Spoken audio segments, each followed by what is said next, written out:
Hundreds of people turned out tonight for the unveiling of a very controversial statue. Yeah, it really is. The Satanic Temple of Detroit revealed the one-ton bronze statue. Their message, they say, more about laws protecting religious freedom than about Satan. Priya Mann joins us live. Priya, I know there were some protesters out there this evening. Did the event remain calm? Steve, Sandra, Detroit police say this was a relatively peaceful event. There were a few protesters early on that tried blocking the doors so people couldn't get in to get tickets. They were told to step back, which they did. The Satan statue will be unveiled tonight at a secret location.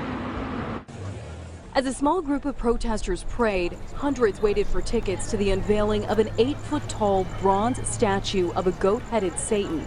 Most of the people here agree with the teachings of the Satanic Temple, the group responsible for the event.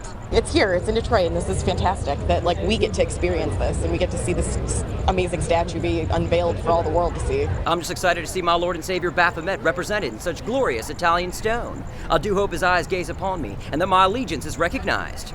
I don't know. Notice me, senpai. Notice me.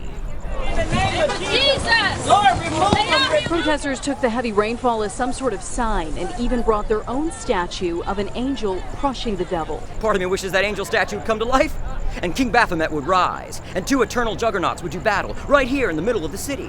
But for what is this battle raging, you ask? I don't know. What stands at the center? To that I say, my soul is at the center, offered up to the ageless ones, only to be torn in twain.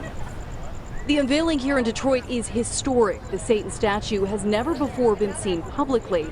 The Satanic Temple says the statue is a symbol for what they advocate, the separation of church and state. It's like you can't have one without the other, you know? Like I'm equal parts God and the devil. A cloak of shame covers this man, and only supreme light will wash my body clean. But how could that light possibly reach me with the thick clouds of indecency that surround my poor soul? So I carry my wrongdoings on my back like some kind of tormented hiker, lost in the hills of misfortune, looking desperately for that peak to rescue him from the valley of depraved habitual self-pleasuring. But again, I find nothing except for sweaty, devastated loneliness and 1,000 judging eyes staring back at me from the cover of a stolen Victoria's Secret catalog.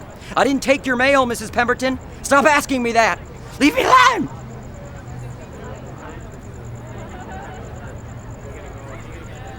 I don't know.